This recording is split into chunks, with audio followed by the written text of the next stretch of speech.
2024 metų rugpjūčio 17 dieną Švento Roko atlaidų išnarose, išvakarėse. Taip, apie ką mes šiandien kalbam?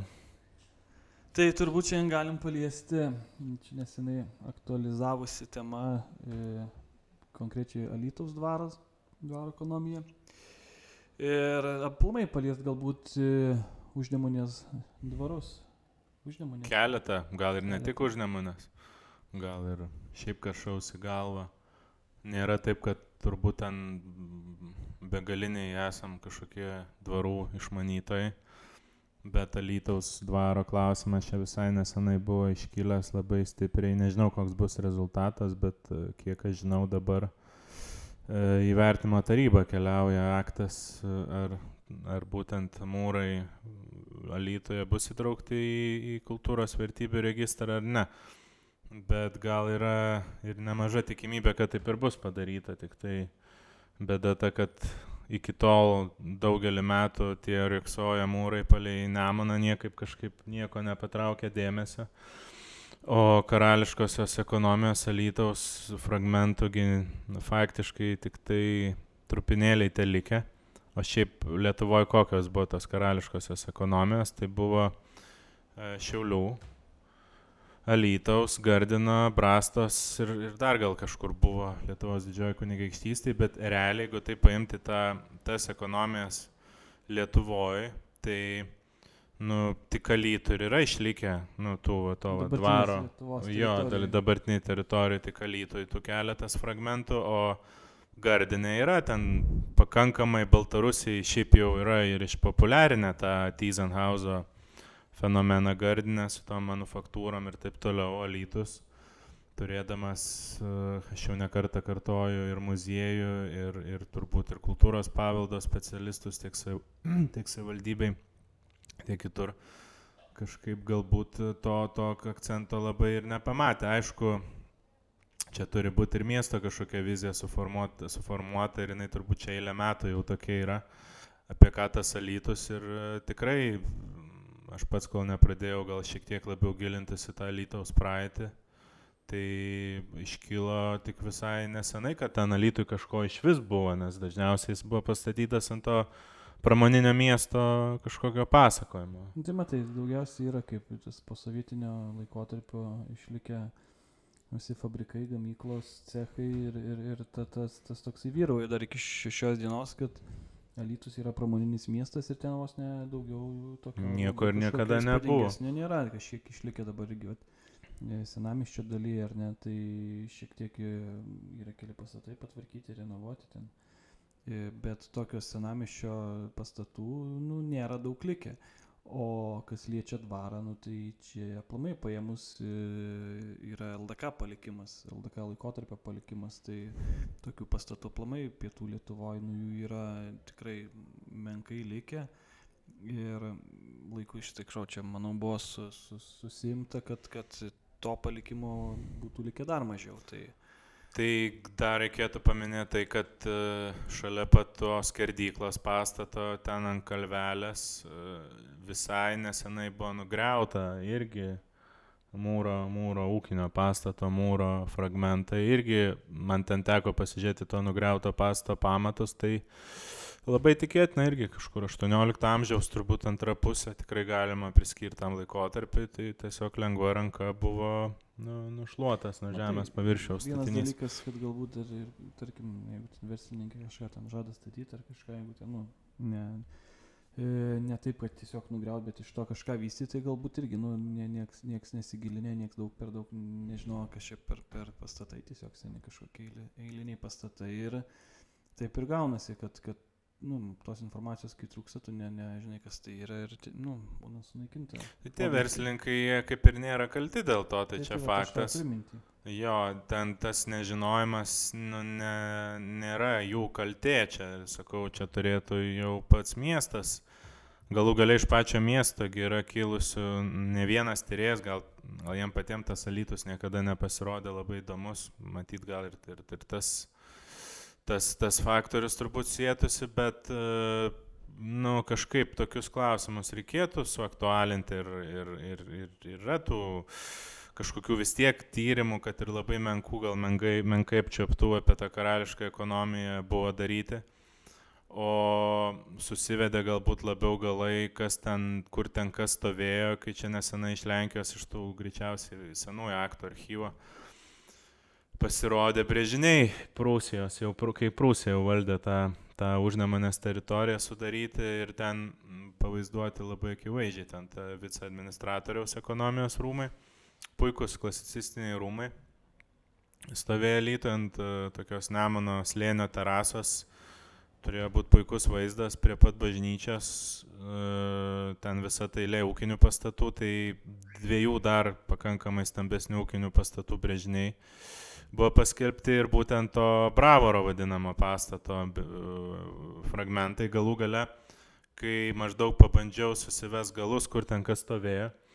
Tada kaip tik tas pastatas, aš iš vis per Google tą Street View pasižiūrėjau, žiūriu, kad toj vietoj, kur tas Bravoras tas skerdyklos statinys kažkoks panašus, kažkas į tą. Ir aš tada ten nuvažiavam su Vytautu Ruminu ir tikrai, matom, kad tikrai seni mūrai, bent jau viena siena, tai tikrai.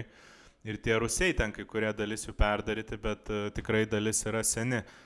Ir dabar dar visai nesenai, dar pasižiūrėjus, ten atsirado dar keletas fotografijų suskaitmenintų senųjų.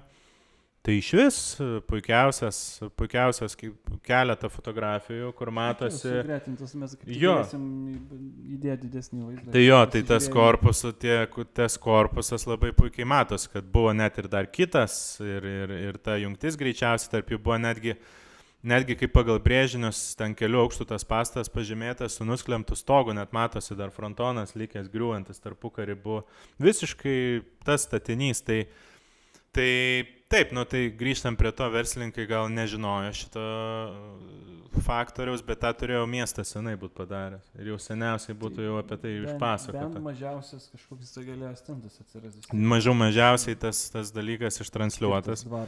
O dar ką reikėtų pasakyti, tai problemos gal jokios ir nėra, turint tuos senuosius mūrus ir tą rūsį, kodėl juos reikėtų griauti. Šiais laikais puikiausiai galima įkomponuoti į kažkokius galbūt net ir modernesnius sprendimus tą senąjį mūrą. Taip dar kaip tik tam projektui suteikiant didesnę vertę, aišku, gal tai kainuoja ir didesnius pinigus, bet kita vertus ta investicija jinai ir turėtų atsipirkti, nes tavo pati vieta, pats objektas jisai tampa vertingesnis, kaina jo didesnė, o kitas dalykas ir ilgalaikiai perspektyvai, jeigu tu šiek tiek nors myli tą miestą, būdamas verslininkų investuotojų, tai tu turėtum šiek tiek atsigręžti jo unikalumą. Tai būtent tas kai tu sakiau unikalumą, tų pastatų, ar nes, LDK senųjų pietų, kaip ir sakiau, Lietuvoje nėra daug. Tai tiesiog kaip verslininkui paėmus, ar ne, kad jeigu tu valdai tą teritoriją, tą turtą, nekilnojamą turiu minty, tai į tai pasižiūrėjus nestandartiškai, tai iš to gali sukurti iš tikrųjų įspūdingą architektūrą ir kaip seną su nauju suliejus į vieną, iš tikrųjų galima padaryti puikią architektūrą. Ir iš vis, o kodėl galima ir ne taip pagalvoti, čia aišku viskas į pinigus atsiremia, bet realiai yra to Bravoro tikrai didelio pastato brėžiniai, jisai pagal tūrį dydį vos ne pritiktų, ta prasme, daugiabučiai pastato dydžiai. Žemaukščiam, bet...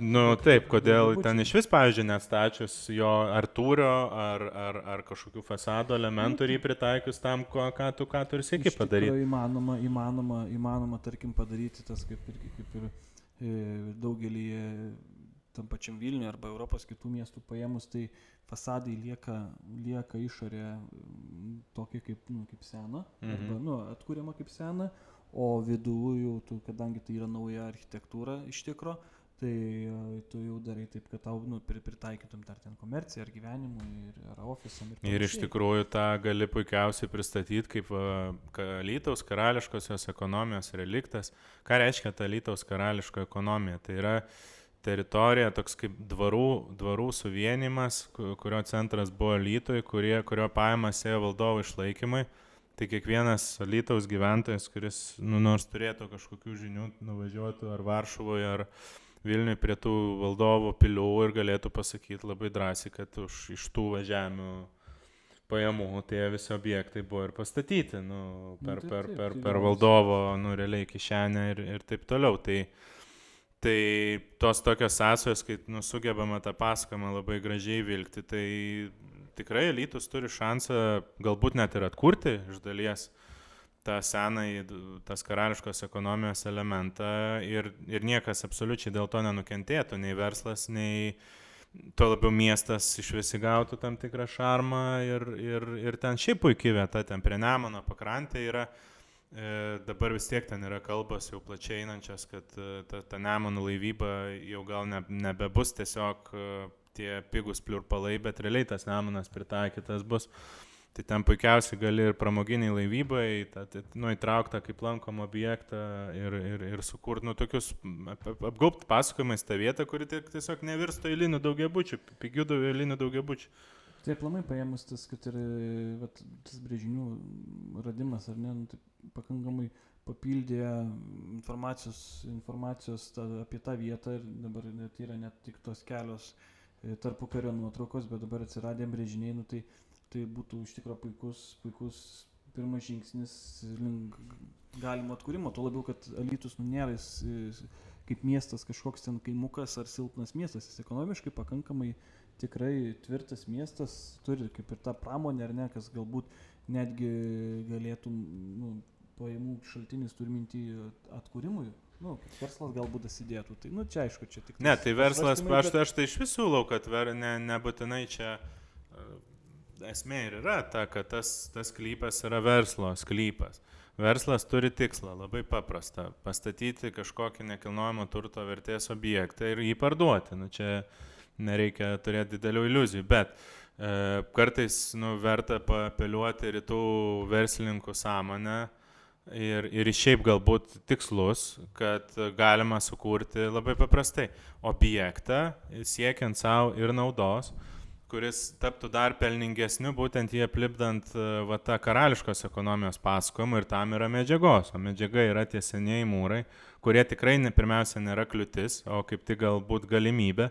O kitas dalykas, jeigu, tarkim, net jeigu rengiamas projektas kažkokiam daugiabučiai, tai kodėl nepaėmus, tarkim, pasiėmus tos senosius brėžinius ir pagal tos senosius brėžinius, tarkim, funkciją suformuoti naują, galbūt tai pačiai gyvenamai paskirčiai, bet sukurti tikrai miestą papuošiantį estetinį ir istoriją, labai normaliai orientuotą objektą. Pavyzdžiui, kiek tenka susidurti, irgi yra, pavyzdžiui, tas pirmas aukštas ar ne komercija atiduodamas dažniausiai, jeigu tai yra ne kažkokie mėgami rajonai ar kažkur provincijoje, bet jeigu paimkim kaip miestas ar ne, tai pirmas aukštas komercija, sekantis aukštai yra gyvenamieji, tai tuo labiau tokia vieta kaip ant Nemuno kranto, tai ten komercijai, tai manau pepinus, kaip tu sakai, istorija, tai ten... Tu tiesiogiai su Nemunu gali susijęti netgi ir tą komercinę veiklą ir ar kas ten tik bebūtų. Net viešbutis gal Alytuje, kurio nelabai yra ir daug kas gal neižvelgia to potencialo, galbūt galėtų ateityje irgi būti kažkokia viena iš tų vietų, nes kodėl, pavyzdžiui, iš Merkinės, tarkim, kalbant, taip aktualu ir turi rūpėti, nes nebus taip, kad vienas turistinis centras ištrauks kažkokį regioną. Turi tam tikri centrai, kuriuose yra, kad ir atrodo dabar pramoninis sovietinis miestas, juose turi irgi rastis tam tikri turizmo židiniai ir akivaizdu, kad tą turistinį produktą jį reikia išlipdyti. Tai ar būtų ar Varėna ta pati, ar Perloja, ar Valkininkai, ar Alytus, ar Daugai, ar Seirijai, ar Veisiejai, ar kas tik tai nori. Jie visi turi turėti, kurti kažkokius pagrindus, kurie kurtų kažkokį tą turistinį vaizdą, bendrą tą regiono kaip produktą, parduodamą regiono turistui produktą. Ir faktas, kad turizmo sektorius yra iš esmės atskira pramonė šaka. Čia yra didžiuliai pinigai, jeigu jie yra puikiai įtraukiami tą procesą, kad žmonės ten važiuotų, vyktų, būtų, leistų laiką. Tai reikia mąstyti ir ne tik ten lokaliai visiškai savo ten miestelio ribose, bet visą laiką tą kontekstą plėsti. Tai Alytus, aš manau, turi puikiausią tą vieną iš pavyzdžių, kurį galima plėsti. Kitas dalykas, aš iš vis pagalvoju apie tai, jeigu taip pasigilinus į tą Lietuvos didžiosios kunigaikštystės laikotarpį, tai daug kasgi keliauja tuo Nemuno žemupio. Panemunės keliu, tu pats dabar važiavai nesenai.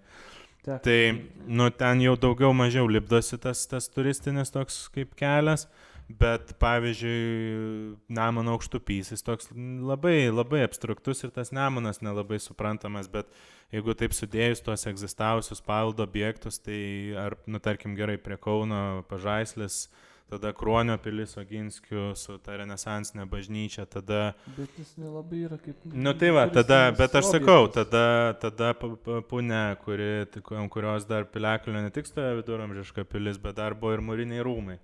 Ten su puikiausia koklių kolekcija aptiktų, ten ta prasme irgi be galo įdomus toks centras buvo, apie kurį labai mažai informacijos.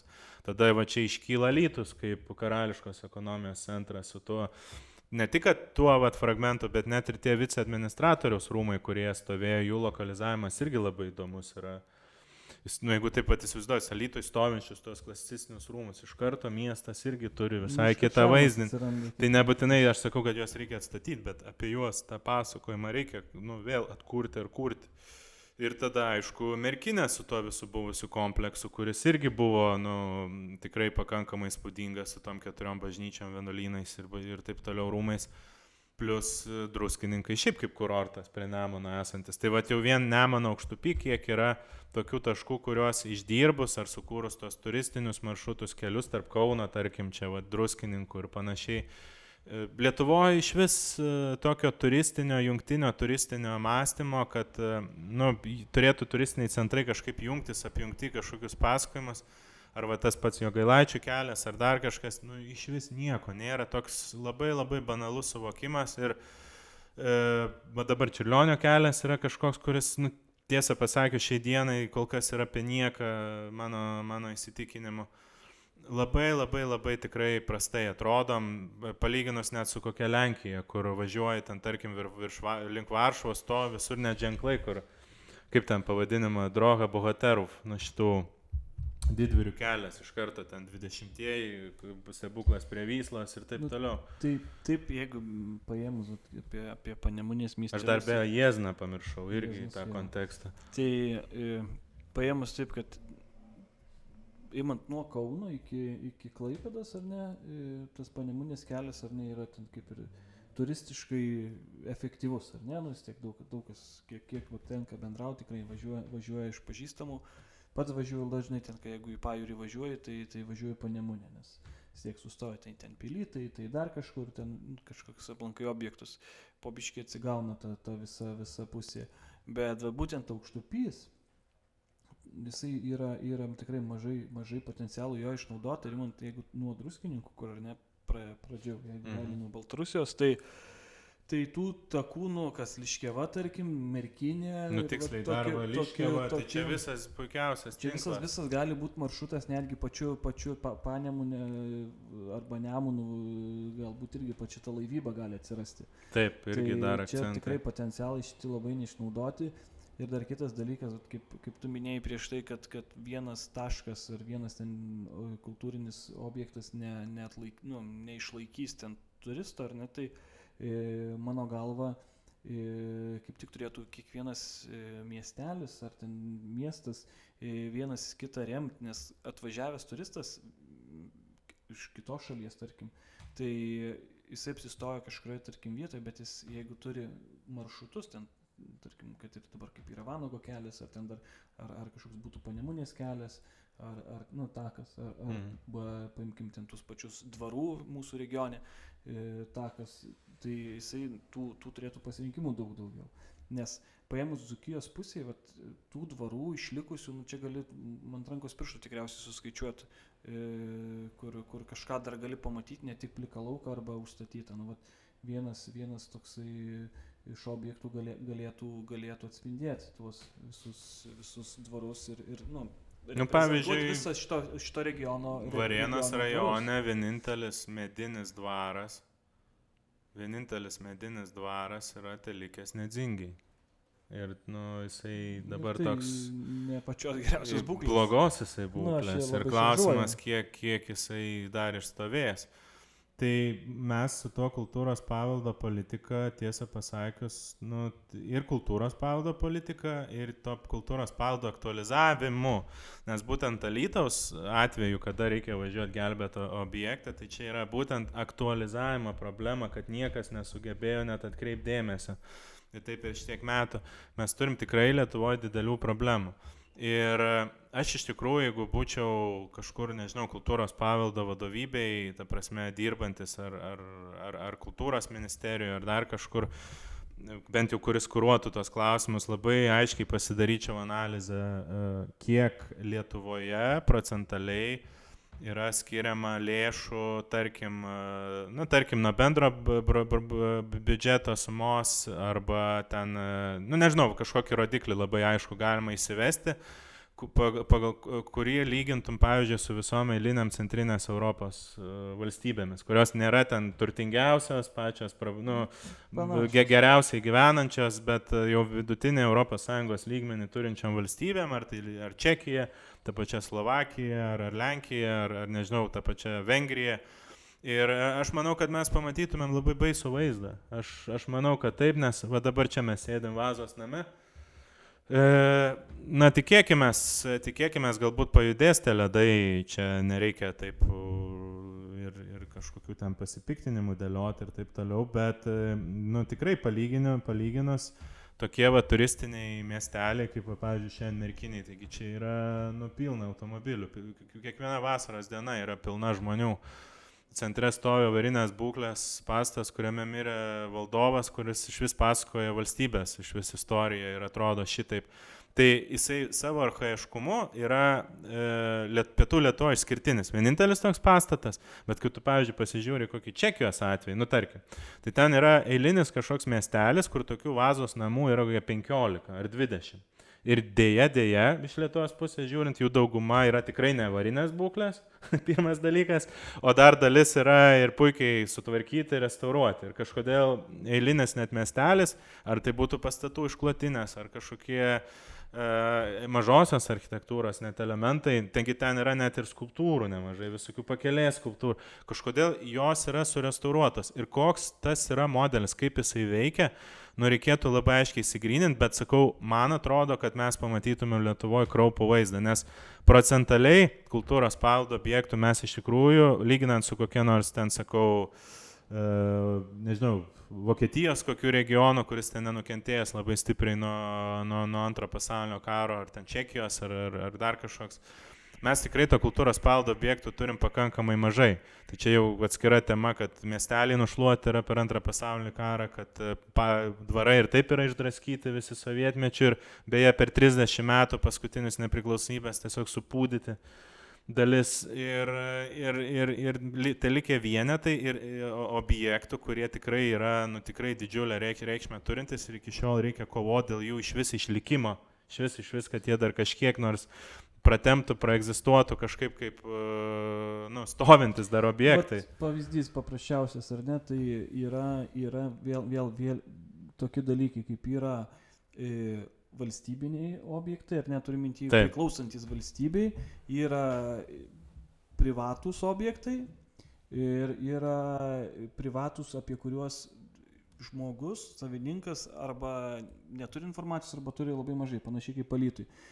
Kaip pavyzdį galėtume paimti Aštriosios Kirsnos dvarą, tai ten jis įspūdingai iš tikrųjų šiai dienai tvarkomas, yra komplekso beveik visi pastatai išlikę, yra žirgynai, yra centriniai rūmai, dabar kaip tik nesenai atidarė, gali ten ir apsistoti tuose vienam iš pastatų.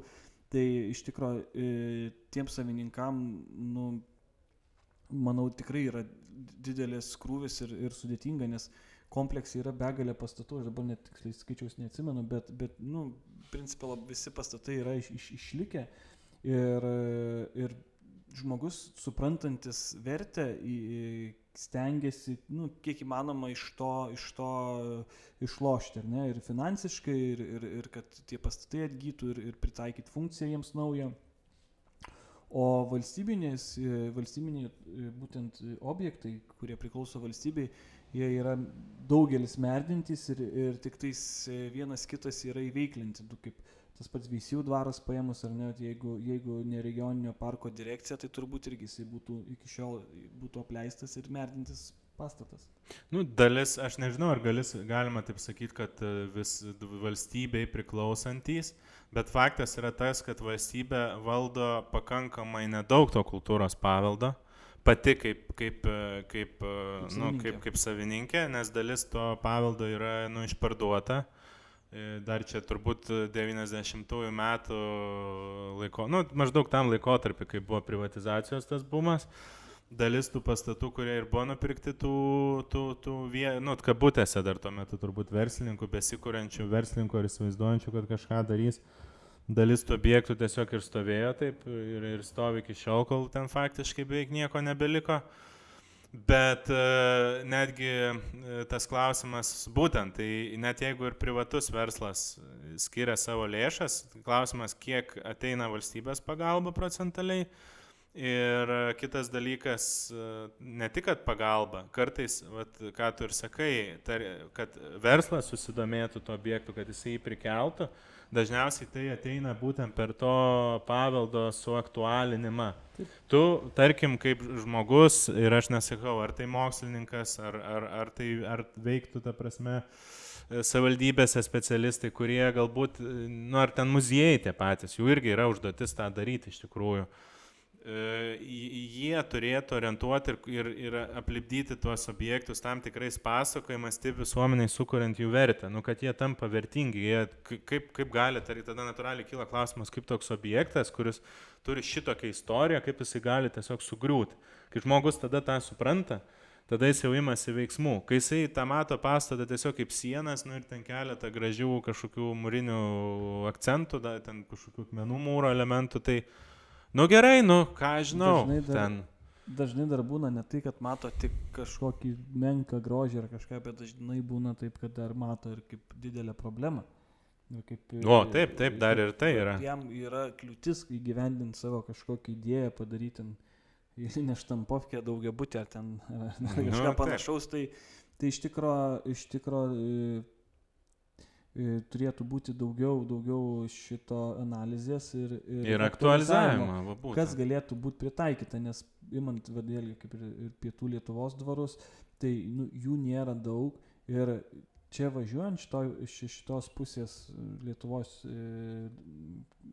turizmu, ar ne, tarp su turistiniais keliais, tai pamatyti tuos dvarus, man asmeniškai tai iš tikrųjų yra smagu, nes ypač tie, kurie yra sutvarkyti, nes daugelis dvarų yra Būdviečio dvaras, pavyzdžiui, mūsų, jis yra Būdviečio, man atrodo. Taip, prie Aštriosios Kirsnos. Tai Būdviečio yra likęs Svirnas, o Rudamina išvis irgi yra labai įdomus. Rudaminos dvaras yra šiai akimirkai irgi pakankamai apleistas. Aišku, ten kiek važiavęs. Jisai privatus yra, kiek žinau. Bažnyčia tai sutvarkyta irgi, kiek mano žinios leidžia žinoti, irgi, man atrodo, ar ne ūkininkas, ar verslininkas buvo skyręs lėšas būtent bažnyčioje sutvarkymui, visam remontui. Tai paėmus, dabar galvoju, kaip čia dar tokių dvarų būtų pas mus, kurie kaip dvarai pastatai likę, kaip rūmai. Tai Veisiejų tik flygelis likęs. Veisiejų faktiškai. Leipalingio dvaras. Leipalingio šiaip yra sutvarkytas. Dvaro parkas iš tikro. Leipalingis yra dar visai neblogas pavyzdys, kaip už valstybės pinigų. Valstybės europinius pajamas, tai šitą galima tikrai paimti dar kaip gerą pavyzdį, kuris suveikia ir tas lėšos kažkaip buvo galiausiai pritrauktas. Bet didžioji dalis dvarų dėja, bet viskas, nei pėdsako net nebėra likę. Ir turbūt čia reikėtų kalbėti apie paskutinius 30 metų, per 30 metų, tai net ir tie, tarkim, jau kitoj užnemunės pusėj tų dvarų būklė, ten, kur tas pats būdvietis, ten į tą pusę, tai jeigu netėjo verslas, ne kažkas, tai tie objektai, tiesą pasakius, ir yra liūdnoji blogoji būklė. Šiaip sukrėtimas, aišku, buvo didžiulis ir kaip, pavyzdžiui, tarkim, okupacijos ir kiti dalykai, tai faktas, kad tu dvarą paėmus, tu negali jo padaryti, kad jis veiktų pagal tą modelį, koks jis veikia anksčiau, tai ten iš esmės dvaras yra ūkis. Bet suvokiant to objekto vertę, vis tiek kažkaip turi būti imamasi veiksmų, ne tik, kad ten kažką tą verslininką nubauduot, bet labai aiškiai ta sistema turėtų būti su tokiais objektais, kad jie tikrai arba būtų perimama valstybės žiniom ir valstybė tikrai rūpintųsi tais dalykais. Dar čia kita tema yra, kad saugomas teritorijos, pavyzdžiui, archeologinės vietovės. Tai yra labai, pastebėjau dar vieną problemą, kad yra, tarkim, tokie miesteliai kaip Merkinė, Simnas, žodžiu, Valkininkai ir dar kitos tokios vietos, kur yra įtrauktos į kultūros paveldo teritoriją, tengi reikalingi archeologiniai tyrimai. Ir iš esmės už archeologinius tyrimus turi susimokėti pats savininkas, statantis tą sklypą, tam sklypę namą ar kažką, ar komunikacijas besitęsiantis. Tai iš tikrųjų tam tikrą prasme jau galim pajusti tam tikrų ženklų, kad žmonės vengia iš vis kažką darytose saugomose teritorijose, nes jie bijo šitą klausimą. Jiem yra labai neaiškus tas procesas. Vienas dalykas yra tas, kad kaip ir minėjau prieš tai, kad daugelį žmonių būtent paveldas yra kaip didelė problema. Jie nemato tame jokio privalumo, nes jau yra viskas, jų mąstysena apsunkinta. Jie kaip ir gyvena ten gal jau antrąją kartą, nes kas naujai įsigijant, jau jie visada įvertina situaciją, ar ne, kad ten kaip jis paveldas, tai tau ten tiek projektas, aplamai visa, jeigu tu ten statai ar naują, ar rekonstruoji, remontuoji, tau jau įsivertini, kad tau kaštai bus daug didesni negu eiliniai vietoj, tarsi ne paveldo teritorijai. O kas gyvena iš anksčiau žmonės, tai jiems yra kaip didelė problema ir pavyzdžiui, irgi nekartą susidūręs, kad reikia žmonėm įsivesti tą pačią kanalizaciją, vandenį ir kaip archeologai paskaičiuoja sąmatas, kiek jiem kainuos archeologija, tai žmogus tiesiog sako, aš gal geriau nieko nedarysiu, nes tikrai... Jeigu reikia, pavyzdžiui, susimokėti ten 4-5 tūkstančius eurų vien už tai, kad jo akimis tiesiog kažkas iškastų duobę. Jo, kad iš tranšėje iškasa tiesiog duobę iki jo... Aišku, ta suma gali būti ir mažesnė, gali būti ir porą tūkstančių, bet... Tai vėlgi priklauso nuo vietovės. Nuo vietovės, bet kokiu atveju vis tiek tai kai kuriuos išgąsdina tie dalykai. Tai ir dažnas žmogus yra vyresnio amžiaus gyvenantis ir vėlgi galbūt galėtų atsirasti kažkokia parama tokiem žmonėm, nes būna dažnas atvejis toks, kad žmonės neturintys archeologiją, jie ima patyliukais iškasa, prasiveda ir tik tai formina prasivedimą, prisijungimą prie miesto tinklų arba iš viso gyvena su lauko tualetu ir nieks ten nesuka savo galvos. Tai tas vėlgi vietovės aktualizavimas ir vietovės pritaikymas turizmui, jisai turėtų žmogui, ta prasme turėtų iš to būti, kad tai yra saugoma, tai yra paveldo kažkokia teritorija, turėtų būti kaip tik, kad tu matytum tai privalumą. Bet iki šios dienos kiek teko susidurti, taip nėra ir atvirkščiai yra. Ir dar aš tai matau tokį paprastą kelią, aš vėlgi čia sakau, grįžtu prie tokių tam tikrų analizės metodų. Sakau, mano čia nėra gal kažkokių tokių noro kažką ten aiškinti ar kažkam auklėti kažką, nežinau, čia gal netinka tas, bet jeigu taip veikiančiam, dirbančiam, formuojančiam kultūros paveldo politiką asmeniui, tarkim, natūraliai, kiltų klausimų, tarkim, pasidaryti analizę, ką aš sakiau. Mano žiniomis, pavyzdžiui, jeigu tu stataisi gyvenamosios paskirties namą, tai yra ne verslo objektą, ne ten kažkokį viešbutį, ne kažką, tai tikrai Europoje yra, kur yra kompensuojami. Ne visur turbūt, bet tikrai daly yra, kur yra kompensuojami tokie dalykai, kad, tarkim, jauna šeima nori pasistatyti namą, tai kad tą paskatinti, ypatingai regionuose, aš nekalbu apie Vilnių, Kauną, ten tuos didmiesčius, bet tokius mažesniuosius centrus, miestelius, tai tikrai kiek plus tų statybų jau čia vyksta, jau intensyvumas nėra toks didelis. Tikrai galėtų atsirasti kažkoks mechanizmas, kad paremti, padėti, ir ta archeologinis, tokia, net neatsirastų neapykantos tą archeologiją, nes dažnai labai girdi iš žmonių, kad va, čia atvažiavo vos nepasipinigaut kažkas. Jo, kad kastų čia ar lupa pinigus. Čia aš jau nekalbu apie tai, kokia tai yra archeologinio tyrimo metodologija ir kiek tai užtrunka ir kokius pats, prieš kiek ataskaitingas yra pats archeologas, kiek jis turi padaryti, kad ta ataskaita būtų parengta, tinkama, priimta ir taip toliau. Tai čia yra kiti dalykai, žmonės to gal nesupranta, bet esmė ta, kad bent jau jeigu su valstybės kažkokia parama tas judėtų, matyti nebebūtų tokios ir priešpriešos didelios to paveldo. Tai vienas dalykas yra, kad čia kaip ir daugelį turbūt sričių yra ta, ką mato žmonės ir kitas darbas, kuris yra nematomas. Tai vėlgi, kad taip pačią archeologiją paėmus, tai tu turi paruošti projektą, tada matoma dalis eina kasimas ir po to vėl nematoma dalis eina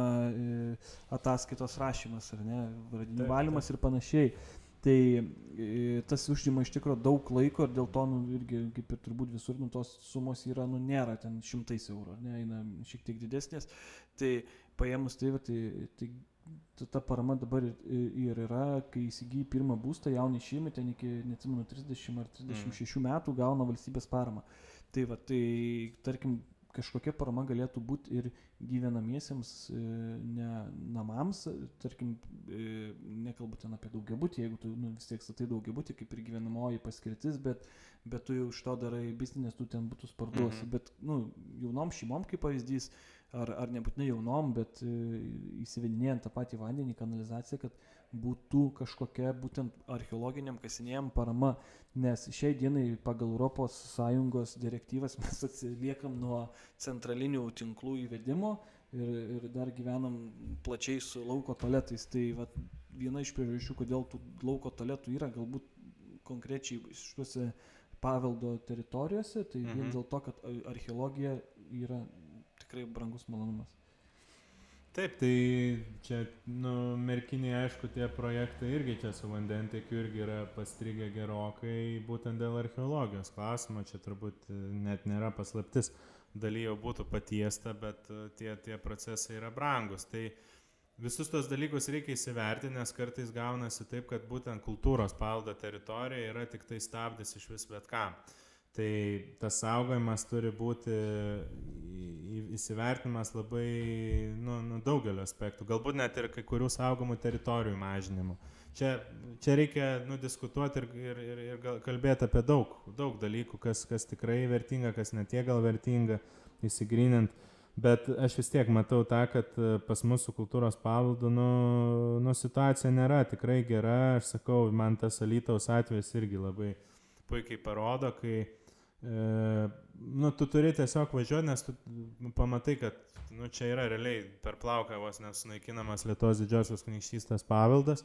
Ir kas tą pastebės? Niekas nepastebės, būtų nugriauta ir būtų rami galva. Ir būtų niekas nesukės savo galvos, būtų išdygęs daugiabutis ir viskas. Bet iš tikrųjų paėmus, man asmeniškai yra keista, nes tam pačiam Alytui ir kultūros paveldo departamento skyrius yra, ar ne, ir tokių, miestas, didmiestis vis dėlto, tai, o kreipėsi žmogus, kuris, net nelitiškis, net, kaip ne to miesto gyventas. Čia yra dar kitas dalykas, kad kultūros paveldo departamente patys žmonės, kurie dirba tuose padaliniuose, tai jie gal ir viską jie ir norėtų padaryti ir gal tas procesas įsisuktų, bet problema ta, kad po visų optimizavimų ir taip toliau gaunasi taip, kad vos ne keli kultūros paveldo specialistai yra, pavyzdžiui, skirti visai pietų Lietuvai, skaitant Suvalkiją ir taip toliau. Tai jų visiškai darbą, jų ir krūvis yra per didelis iš tikrųjų. Ir faktiškai galiu pasakyti, realybė yra tokia, jeigu kažkas nepaskūs, kad ką tu sakai, patiliukais pasikasė ten kažkokius tinklus, kažką pasidarė, kažką nusigriovė, tai niekas beveik ir nepamatys, nes tų žmonių, kurie realiai turėtų ir daryti ir priežiūrą, ir šviež žmonės, ir aktualizuoti kažkaip.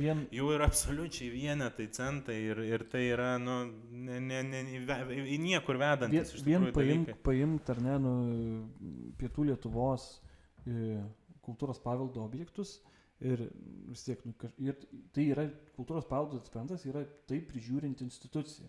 Tai vien tam žmogui, ar ten keliem apvažiuoti visus objektus, čia tu turi važiuoti visus susižiūrėti, inventorizuotis objektus, ten galbūt jų būklę, pakitimą ten, ir panašiai. Tai vien tam, kiek reikia žmogiškųjų resursų, kad apvažiuoti. Tai jau nekalbant apie tai, kad yra kur teritorija, tai kaip Merkinės ar ne, ten tų pačių Veisiejų ar kokį kitą teritoriją. Ir tai toj teritorijai kiek turi susižiūrėti. Tai čia beprotiškai daug darbo yra. Tai ten jeigu žmonių kiekis mažas, tai čia natūralu, kad nieks neturi tam laiko skirti. Tai ir kitas dalykas, šiaip požiūris gal ir į mokslinius tyrimus nėra pats geriausias. Kartais tas supratimas tam tikrų saugomų teritorijų ir tikrai ne visada yra gal, kaip čia pasakyti, yra skirtingo pobūdžio saugomas teritorijos, kai kurios ten patenka į regioninius parkus, ten irgi galioja savi nuostatai. Bet būtent tų ar nuostatų rengimas, ar tų vertingųjų savybių apibrėžimas registruose, jisai kartais apima tik tai labai labai menkus tyrimus arba labai menką mokslinę bazę. Tai to tikrai irgi labai trūksta ir per tą mokslininkų kalbą irgi, iš tikrųjų tas paveldas tampa aktualesnis. Tai man miestas, kuris, pavyzdžiui, man dirbančiam žmogui muziejuje, miestas, kuris turi muziejų ir nesugebantis suaktualinti, labai atskleisti tam tikrų objektų, jų vertės, ta prasme, ten kažkur vienoje ar kitoje vietoje, tai man tas muziejus yra kažkoks pusiau bevertis organizmas. Tai jeigu tai paėmus, tai daugelis, imant mažųjų muziejų, jie yra šiltos darbo vietos, turbūt ir tuom pasibaigia, nes šiaip, jeigu tai paėmus, muziejus turėtų būti žmonėse, ar ne, turėtų nebūti uždarytas tarp keturių sienų, jis turi gyventi su žmonėm kartu, ta prasme nesuprast, kad tai muziejus, tai yra kažkokia tik daiktų paroda. Kaip ir pavyzdžiui požiūrės į biblioteką šiai. Tai lygiai tas pats, kaip pavyzdžiui muziejus, tai čia kažkokių daiktų ten senų apdulkėjusių krūva, biblioteka tai maždaug vieta, kur tik knygos yra laikomas, dar prie kompo prisijungsi. Čia yra visiškas atgyvenas, visiškas, tai nežinau, 20 amžiaus pirmos pusės mąstymas. Tai iš tikrųjų mes šiandien žadėjom apie dvarus daugiau pakalbėti, bet vėl gavosi dar labai tokia bendrinė tema, niekaip prie konkretesnių objektų neprieinam, nes čia iš tikrųjų galbūt iš šono atrodo, kad mes čia verkiam, skundžiamės ir esam viskuo ir visaip nusivylę, bet tuom gyvenant, tuom domitis, besidomint, tai tų klausimų labai daug kyla ir tu kai matai tokias probleminės vietas, tai tas mūsų toks ir pokalbis gaunas tiesiog garsiai išreikšti problemas, kaip ir paėmus, kaip sakant, pirmas žingsnis gydytis alkoholizmui yra pripažinimas, kad tu esi alkoholikas garsiai. Šnekėtis pradėtis. Tai pirmas žingsnis į kultūros paveldo išsaugojimo tema, ar ne, pripažinti, kad šiai dienai yra sunki padėtis. Ir dar, aš dar gal galėčiau tą pasakyti su kultūros paveldu. Vilniui einu,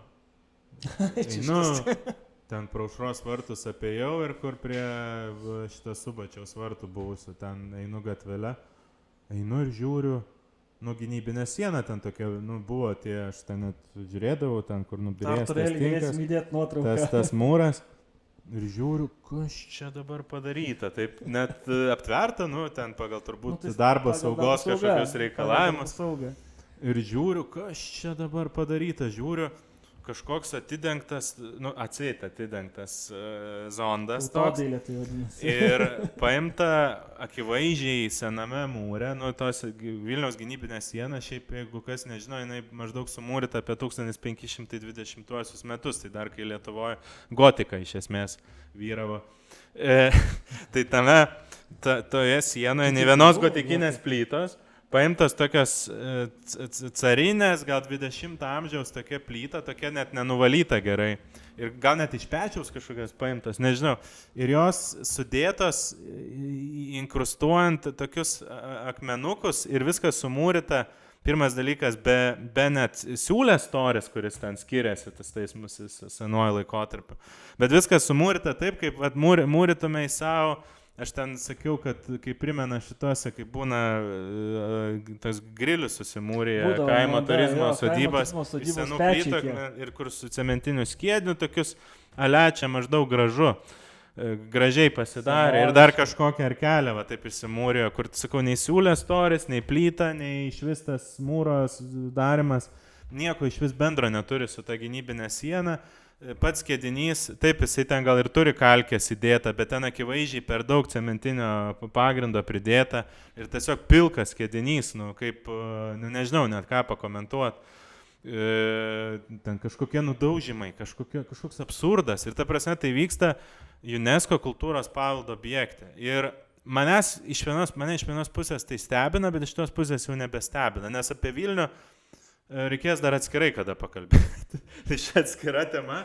Čia galėsim padaryti išvažiuojamą, kaip sakant, video blogą iš pačio Vilniaus su Aš jau nekalbu apie kai kuriuos restauravimo pavyzdžius, kur ten dedamos čerpės, kurios ten nieko bendro neturi nei su ta Vilniaus čerpio olandiško tipo, nei su langų skirstimu, nei su forma, nei su spalva, nei, žodžiu, nišų tais visais ten apdirbimais. O baisiausia, tai man žinot, kas yra? Man yra baisiausia, kai būna virš kokio nors durų sarama plytų ir ją kažkodėl reikia atidengti kaip pravoslavų cerkvėse. Kaip nudaužo tinką ir atidengia saramą. Grinai kaip pravoslavų, cerkvių yra rusiškam stiliui saramas vis laik imitacijas darydavo. Tai va čia yra kažkoks, irgi to, nežinau, sunku net kažką pakomentuoti.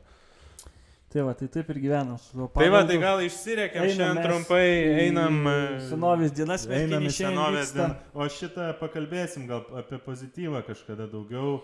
Vazos namas čia laukia savo dar laiko, galiu tik pasakyti, šiuo metu Vazos namas turi ir statybos leidimą, ir pateikta paraiška ES kultūros infrastruktūros programos lėšom gauti. Dabar bandysim pateikti ir kultūros paveldo įveiklinimo irgi Europiniam fondam. Ir iš tikrųjų pirmą kartą istorijų galiu pasakyti, Varėnos rajono savivaldybė tikrai yra jau tarybos sprendimu, bent jau pirminiam tam tinkimiam ES lėšom gauti. Dabar irgi panašus turės būti sprendimas kitai programai skirti. Iš tikrųjų, kaip čia pasižadėjai skirti faktiškai didesnę dalį viso projekto lėšų. Tai yra jau geras ženklas, tai reikia tuo pasidžiaugti, kad pati savivaldybė suprato šito objekto reikšmę. Dabar reikia išlaukti, kada suvoks tą ir visą valstybę.